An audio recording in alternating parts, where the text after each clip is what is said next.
आज कौन से क्लास का लेक्चर थर्ड है और हमारा टॉपिक चल रहा है सिंपल लीनियर इक्वेशन। आज हम अपनी एक्सरसाइज 7.4 एंड 7.5 करेंगे। Question number 1, solve for x, मतलब x की वैल्यू निकालनी है हमको, ठीक है। तो इसमें फोर्थ क्वेश्चन करा दो सीधा, x plus 1/2 equals to 2x minus 1/2। तो इस टाइप के क्वेश्चन में हमको क्या करना होता है, वेरिएबल वैल्यू एक साथ एंड कांस्टेंट वैल्यू एक साथ, मतलब जिसमें वेरिएबल होगा उन सबको एक साथ लाना है हमको और इसमें कांस्टेंट होगा उन सबको एक साथ, ठीक है। तो इक्वल टू इधर की तरफ वेरिएबल कर लेते हैं और इधर की तरफ कांस्टेंट कर लेते हैं। तो x और ये 2 इधर आ गया, माइनस का हो जाएगा, इधर बच गया -1/2 और ये प्लस का 1/2 इधर आ गया माइनस का 1/2। तो 1 में से 2 गया तो बचा माइनस का 1x, हाफ और हाफ मिलके बन जाएगा 1, ठीक है। या फिर आप एलसीएम ले लेना, तो एलसीएम 2 आ जाएगा, माइनस माइनस प्लस 1 and 1 2 से 2 डिवाइड हुआ तो 1 ही आ जाएगा, ठीक है। -1 इक्वल्स टू -1, x निकालना है, ये -1 इसके नीचे चला गया, माइनस से माइनस कैंसिल, तो x इक्वल्स टू 1। तो हमें बाकी के रेस्ट पार्ट में भी x की वैल्यू निकालनी है, ठीक। Question number 2, solve the following equation by transposition method and verify your answer. तो इसमें हमें ट्रांसपोजिशन मेथड से x की वैल्यू निकालनी है, सॉल्व मतलब x की वैल्यू निकालनी है हमको, और फिर वेरीफाई करना है इसको। वेरीफाई करने का मतलब है उसमें रख के देखना है इक्वेशन में, अगर दोनों साइड इक्वल आ जाती है तो वेरीफाई। तो इसका क्वेश्चन नंबर 4 में करा रहा हूँ, x minus 4/5 minus 3 equals to 2x/5। तो मैंने भी बताया जो वेरिएबल है वो एक तरफ और कांस्टेंट एक तरफ, तो ये कांस्टेंट है, इसको उठा के इधर ले जाता हूँ और वो वेरिएबल है उसको इधर ले आता हूँ। तो ये माइनस के इधर आके प्लस और ये प्लस इधर आके माइनस, ठीक है। एलसीएम लेंगे दोनों का, 5 एलसीएम, दोनों के नीचे 5 है तो ऊपर 1 से इंटू होगी तो सिमिलर आ जाएगा ना, 1x से 1x माइनस 4 एंड 1 2x से 1 2x, ठीक है। जब नीचे सेम होते हैं तो ज्यादा कुछ सोचना नहीं है, सीधा नीचे वाले को लिखो और ऊपर वाले को ऐसे से उठा दो। तो x में से 2x किया तो बचा माइनस का 1x और ये माइनस का 4/5 इक्वल्स टू 3, ठीक है।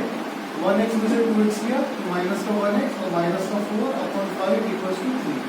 अभी हमें x निकालना है, तो x के साथ मैंने बताया था जो भी मल्टीप्लाई डिवाइड में है पूरा उसको उधर ले लेंगे, क्रॉस मल्टीप्लाई, तो 3 × 5 तो 1x माइनस 4 इक्वल्स टू 15, तो 1x माइनस 4 इधर आके प्लस 4 तो 15 plus 4 minus 1x equals to 19, तो x इक्वल्स टू, ये माइनस का साइन इधर चला गया तो -19, ठीक है। हमें x को विदाउट एनी साइन लेना होता है, मतलब विदाउट एनी साइन इधर रहना चाहिए वो, तो जो भी इसके साथ साइन है उसे सब इधर पहुंचा देते हैं। तो ये माइनस था, ये इधर आ गया, प्लस माइनस माइनस। तो हमारे पास अभी x की वैल्यू आ चुकी है, अब इसको करना है वेरीफाई। वेरीफाई करने के लिए क्या करेंगे, LHS उतारेंगे इसका, LHS x minus 4/5 minus 3 put कर देंगे यहाँ पे, पुट x इक्वल्स टू -19, तो जहां भी x है वहां पे -19 कर देंगे, ठीक है।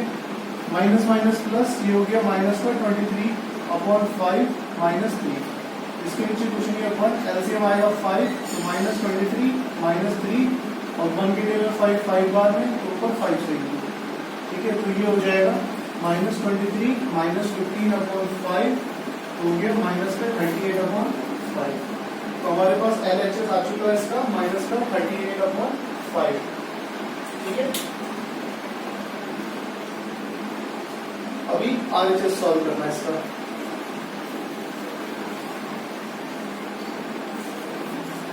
तो इसका RHS कितना है, 2x/5, तो RHS 2x/5, यहाँ भी अगेन पुट कर देंगे, पुट x इक्वल्स टू -19, तो 2 × -19/5 तो 19 टू -38/5, तो दोनों साइड सेव आ गई। तो बस यहाँ लिख देंगे LHS equals to RHS verified. इस टाइप से इसके रेस्ट पार्ट भी करने हैं। पहले इसे सॉल्व करना है, x की वैल्यू निकालनी है और फिर LHS लेके LHS में x की वैल्यू पुट कर देनी है, RHS लेके RHS में x की वैल्यू पुट कर देनी है। ठीक है, क्वेश्चन नंबर सी।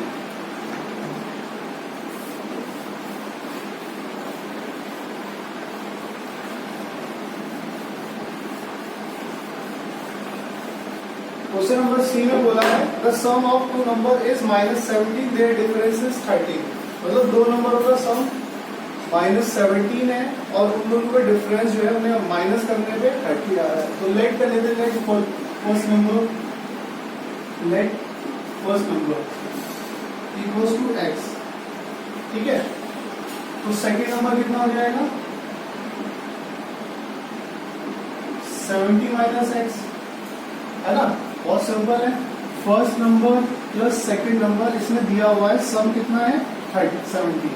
पहले लाइन में बोला था सम ऑफ टू नंबर, तो first number plus second number equals to 70। अगर फर्स्ट नंबर x है तो सेकंड नंबर निकालने के लिए क्या करेंगे, सेकंड नंबर इक्वल्स टू हो जाएगा 70 माइनस x। तो यही हमने किया है, second number equals to 70 minus x। अब नेक्स्ट आगे बोला था इनका डिफरेंस जो है वो 30 है, तो डिफरेंस इक्वल्स टू 30। डिफरेंस मतलब x minus 70 minus x equals to 30। तो दोनों को माइनस करके 30 आ जाएगा, ये इसने बोला हुआ है, डिफरेंस दिया हुआ है। तो किसी भी वैल्यू को आगे लिख दो, किसी को भी पीछे लिख दो। ठीक है, 70 माइनस x को आगे भी लिख सकते हैं, पीछे भी लिख सकते हैं। तो x minus plus minus minus minus plus, तो x और x 2x, और ये 70 माइनस में इधर आ जाएगा तो प्लस का हो जाएगा, तो 2x इक्वल्स टू 100, तो x इक्वल्स टू आ जाएगा 100 अपॉन 2 इक्वल्स टू 50। तो x आ गया हमारा 50। ठीक है, तो फर्स्ट नंबर हो गया हमारा, first number equals to x था और x की वैल्यू आ गई 50। एंड सेकंड नंबर था हमारा 70 माइनस x, तो 70 माइनस 50, तो सेकंड नंबर आ गया हमारा 20। तो हमारे पास दोनों नंबर आ चुके हैं। तो अब इसमें क्वेश्चन है इसी के ऊपर, the smallest number is y, the other number is, अगर इसने बोला है द स्मॉलेस्ट नंबर y है, द अदर नंबर इज क्या होगा, बहुत सिंपल है। ठीक है, जैसे स्मॉलेस्ट नंबर y यहाँ रख दिया, तो अदर नंबर कितना हो जाएगा 70 माइनस y। जैसे हमने x लिया है ना, तो उसने बोल दिया है कि अगर स्मॉलेस्ट नंबर y है तो अदर नंबर क्या होगा, तो अदर नंबर हो जाएगा 70 माइनस y। ठीक है, the difference of the number in term of y की टर्म में इनका डिफरेंस बता रहा है। ठीक है ना, तो difference of the number in term of y। तो भाई यहाँ तो हमने पूरी इक्वेशन सॉल्व कर दी, तो हर एक इक्वेशन में जहां भी x है वहां पे y रख दो, बस कुछ सेम ही करना है, बस y कर देना x की जगह पे।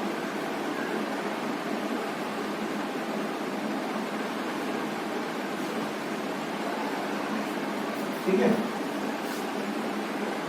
तो हर जगह पे बस y करना है।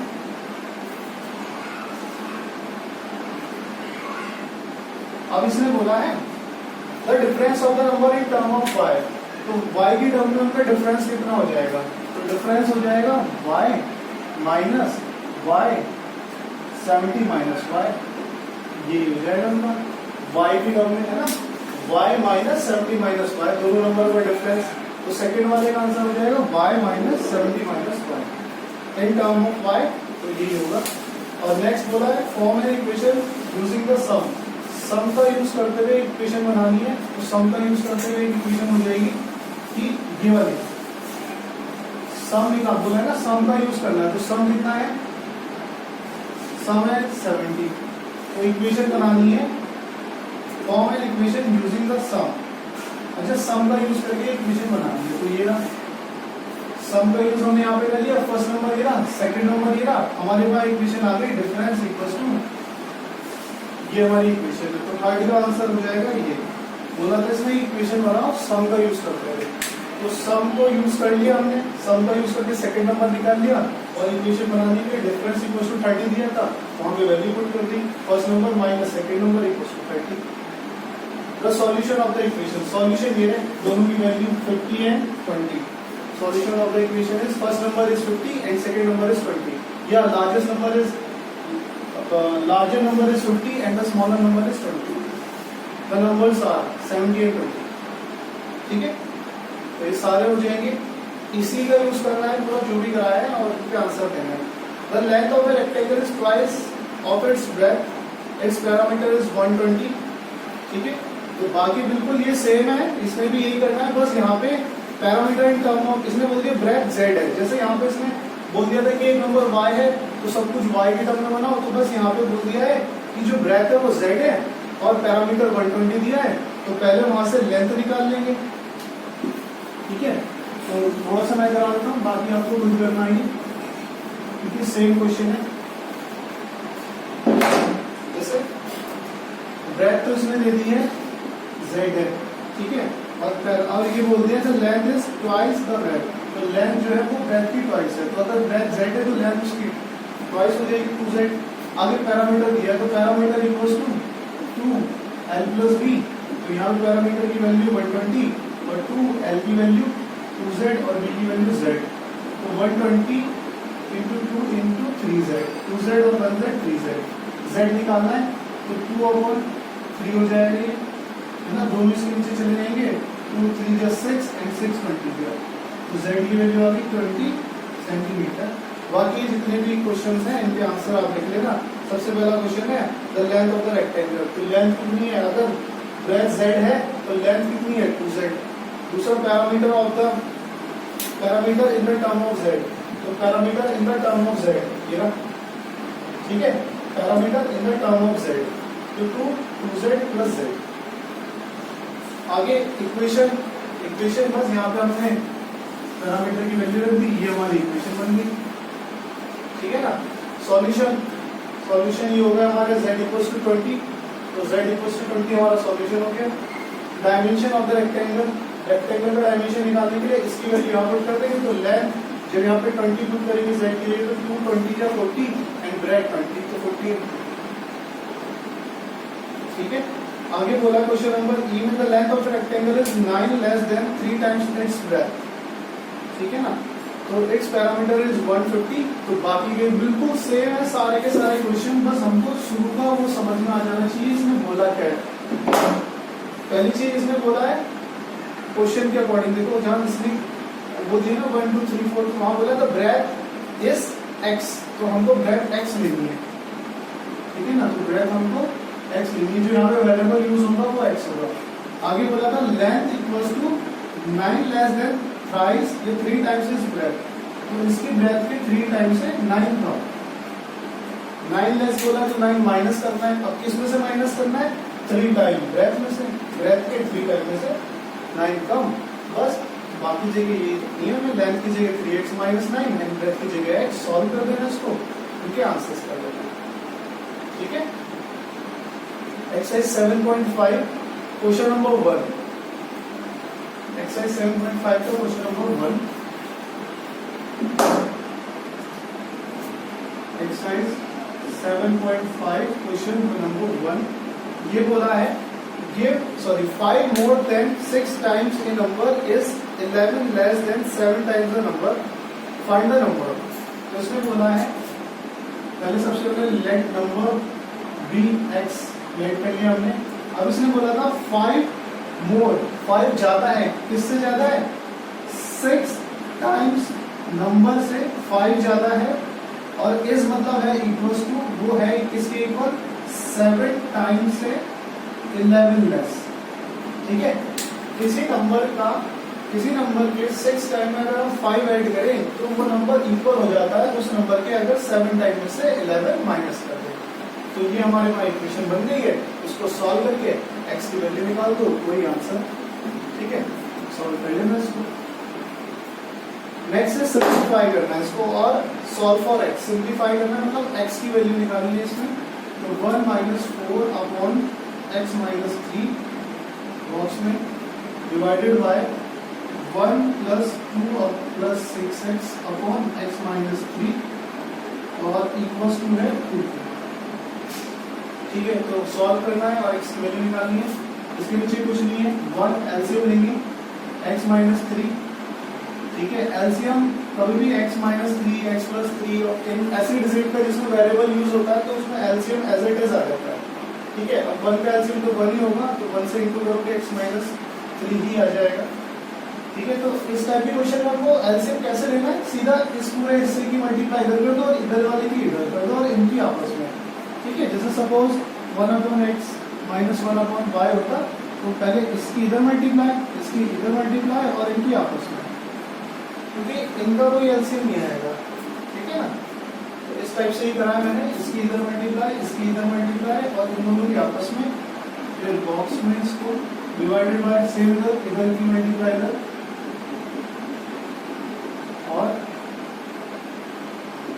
ठीक है, इक्वल्स टू 2। इसको सॉल्व करते हैं, x माइनस माइनस प्लस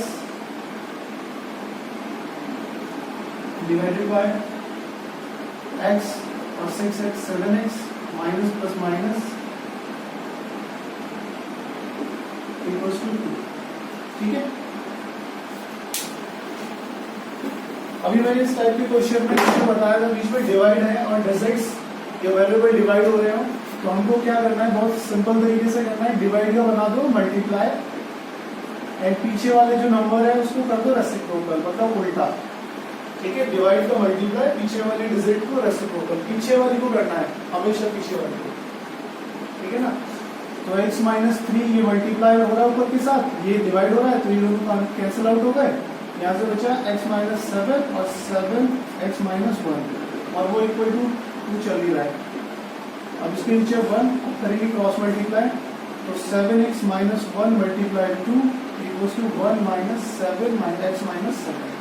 इसकी इससे वही मल्टीप्लाई 14x माइनस 2, तो x माइनस 7, x को ले लिया है, ये प्लस का इधर आके माइनस का और ये माइनस का इधर आके प्लस का, तो यहाँ हो गया 13x और इधर हो गया माइनस के 5, तो x इक्वल्स टू माइनस 5/13। तो यही हमारा सॉल्यूशन है, और सॉल्व फॉर x मतलब x की वैल्यू निकालो, तो x की वैल्यू माइनस 5/13, ठीक है। नेक्स्ट क्वेश्चन नंबर इसका थर्ड,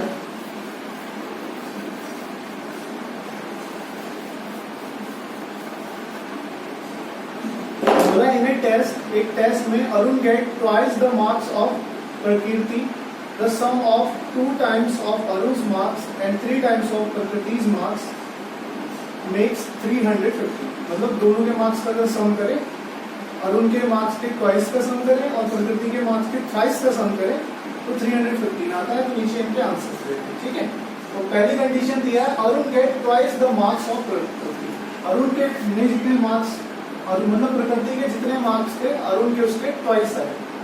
तो इस टाइप के क्वेश्चन में जो सेकंड दिया होता है, जो बाद वाली स्टेटमेंट दी है, उसको हमें लेट करना है। जैसे Arun get twice the marks of Prakriti, तो अरुण ने प्रकृति में जितने मार्क्स आए उसके ट्वाइस गेट किए। तो अगर हमें प्रकृति के मार्क्स पता चल गए तो अरुण के मार्क्स पता चल जाएंगे बहुत इजीली। तो प्रकृति के मार्क्स ही हमें लेट करना है, ठीक है। तो लेट प्रकृति मार्क्स, ठीक है, हमने लेट कर लिया प्रकृति मार्क्स, प्रकृति के मार्क्स एक्स लेट कर लिए। तो अरुण के मार्क्स कितने हो जाएंगे, इसके ट्वाइस, ठीक है।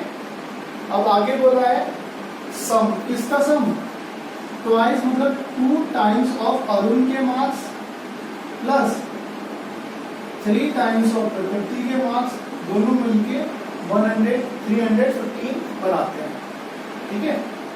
Twice the Arun marks thrice the प्रकृति मार्क्स मेक्स 315। इसको सॉल्व करना है, 4x 3x 315 7x 315, ठीक है। तो x 315 अपॉन 7, तो 7 से करिए, 7 4 जो 28, 7 5 जो 35, तो x इक्वल्स टू आ गया 45। पहला क्वेश्चन, प्रकृति मार्क्स आर m। अब यहाँ पे बस इसने x की जगह पे m बोल दिया है, उसको कर लेना बस, ठीक है। जहाँ पे x है वहाँ पे m कर देना।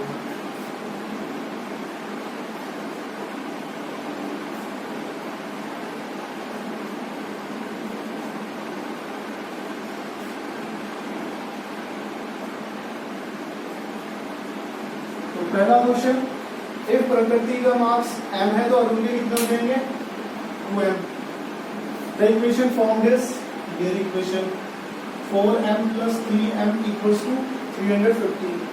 The solution of equation is 45. Marks obtained by Arun and Prakriti. Arun के मार्क्स कितने आए? इसने बोला ना अरुण एंड प्रकृति के मार्क्स बताओ, तो Arun marks equals to 2 into m, तो 2 into 45 90. ठीक है. Prakriti is marks equals to m, तो m की वैल्यू कितनी आएगी 45. तो दोनों के मार्क्स क्या है 90 and 45. ठीक है. Question number 4. The second angle of a triangle is equal to the third angle and the first angle is 15 larger than the third angle. What are the measures of the angle? ठीक है.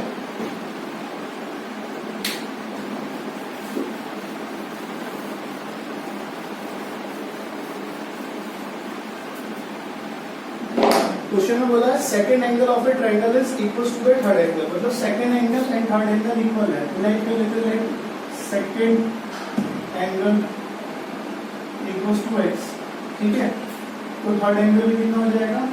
Third angle equals to वो भी x हो जाएगा. Statement में बोला हुआ है दोनों इक्वल है. And the first angle is, और जो फर्स्ट एंगल है इज 15 ज्यादा है. किससे ज्यादा है? थर्ड एंगल से. तो थर्ड एंगल से 15 ज्यादा है. ठीक है. फर्स्ट एंगल थर्ड एंगल से 15 ज्यादा है. तो तीनों के मेजर्स बताने हैं. तो हमको एक फॉर्मूला पता होता है, sum of all angles of triangle, या एक डायरेक्ट रिजल्ट भी कह सकते हैं. डायरेक्ट रिजल्ट पता होता है कि ट्राइंगल के सारे एंगलों का सम 180 होता है. तो first angle plus second angle plus third angle equals to 180. तो first angle x plus 15, second angle x, third angle x equals to 180. यहाँ से x की वैल्यू निकाल लेना. तो जैसी x की वैल्यू आएगी इसमें पुट करोगे तो फर्स्ट एंगल आ जाएगा, इसमें पुट करोगे सेकेंड थर्ड एंगल और इसमें पुट करोगे सेकेंड एंगल. तो इस टाइप से इसको कर लेंगे. ठीक है. इक्वेशन मैंने बना दी है x plus 15 plus x plus x equals to 180. तीनों को ऐड कर देना, 3x हो जाएगा. 15 को उधर भेज देंगे क्योंकि ये कांस्टेंट है, तो ये कांस्टेंट के साथ ही सॉल्व होगा. ठीक है. नंबर 5 में बोला है ए bag contains A number of 5 rupee toffees 3 times as many 10 rupee toffees as 5 rupee toffees. इसका मतलब समझते हैं पहले कि बोला एक बैग में कुछ 5 रुपए की टॉफीज है. तो लेट कर लेते हैं, let 5 rupee toffees equals to x. Next statement में बोला है कि जितनी 10 रुपए की टॉफीज है वो 5 रुपए की टॉफीज का 3 times है. ठीक है. 3 times as many 10 रुपी टॉफीज as 5 रुपी टॉफीज. तो मतलब 10 रुपए की जितनी टॉफीज है वो 5 रुपए की टॉफीज का 3 times है. नेक्स्ट बोला 10 more 20 रुपी टॉफीज देन 10 रुपी टॉफीज. कि 20 रुपए की जितनी टॉफी है वो 10 रुपए की टॉफी से 10 ज्यादा है. ठीक है. आगे बोल दिया if the bag contain total, अगर बैग के अंदर टोटल 1150 रुपीज की टॉफीज हो. ठीक है. तो हमको ये नीचे क्वेश्चन दिए, इनके आंसर करने हैं. सबसे पहले 5 रुपी टॉफी बतानी है, 10 रुपी एंड 20 रुपी टॉफी. तो बहुत सिंपल क्वेश्चन है, हमको बस इसको बेसिक समझना है. देखो 5 रुपए की x टॉफीज आई, 10 रुपए की 3x टॉफीज आई एंड 20 रुपए की 3x plus 10 टॉफीज आई. टोटल इसने बोला है कि बैग में 1150 रुपए की टॉफीज पड़ी हुई है. ठीक है. तो ये रुपए में दिया हुआ है. ठीक है. 50 रुपए की टॉफीज पड़ी हुई है. तो हमको क्या करना है, यहां लिखना है टोटल टॉफीज इक्वल्स टू 1150. अब 5 रुपए की एक्स टॉफीज है. ठीक है. 5 रुपए की एक्स टॉफीज है. तो टोटल कितनी टॉफीज हो गई 5 into x. देखो 5 रुपए वाली एक्स टॉफीज है. ठीक है. तो टोटल 5 रुपए की कितनी टॉफीज हो गई 5 into x. ठीक है ना, मतलब 5 रुपए की एक्स टॉफी आती है, तो टोटल कितनी टॉफी हो जाएगी, 5 इंटू एक्स हो जाएगी। नेक्स्ट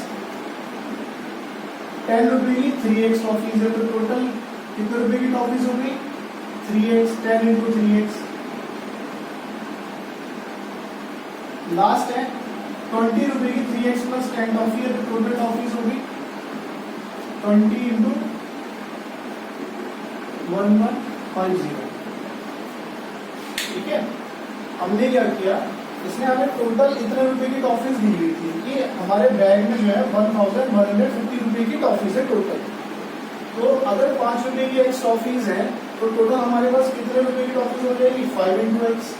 ऐसी 10 रुपए की अगर 3x टॉफीज है तो टोटल कितने रुपए की टॉफी होगी, 10 रुपए वाली कितनी टॉफीज होगी टोटल, 10 इंटू 3x। ठीक है, ऐसे अगर 20 रुपए वाली 3x प्लस 10 टॉफीज है तो टोटल 20 रुपए वाली टॉफीज कितनी हो गई, दोनों की मल्टीप्लाई कर देंगे। ठीक है, तो ये इक्वल टू हो जाएगा हमारा जितने रुपए की टॉफीज हमारे पास है। तो यहाँ हो गया 5x, ये हो गया 30x और ये हो गया 60x प्लस 200 इक्वल टू 1150। तो 5x, 30x एंड 60x हो गया 95x और 200 को अगर लेगा माइनस में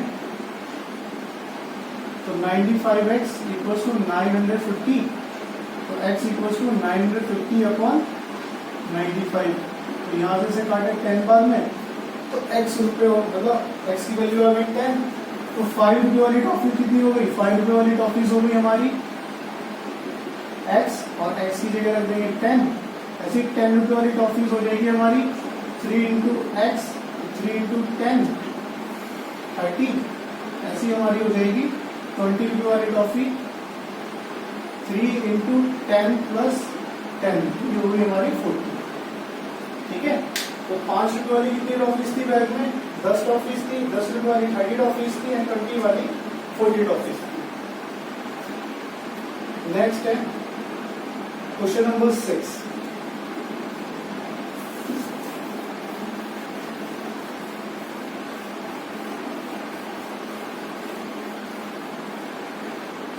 क्वेश्चन नंबर 6 में बोला, do you think all the linear equation have a solution, check whether, जो इक्वेशन दी हुई है has a solution, find some other linear equation that has no solution. इसने बोला क्या सारे लीनियर इक्वेशन के सॉल्यूशंस होते हैं, तो चेक कर लेते हैं और उसके बाद बताऊंगा भी होते नहीं होते। जैसे एक लीनियर इक्वेशन दी हुई है, इसको चेक करना है कि हमें सॉल्यूशन होगा नहीं होगा। तो सॉल्यूशन का मतलब होता है कि x या y या z की कोई वैल्यू आनी चाहिए तभी सॉल्यूशन होगा, मतलब जितनी भी अल्फाबेट है किसी ना किसी की एक वैल्यू होनी चाहिए।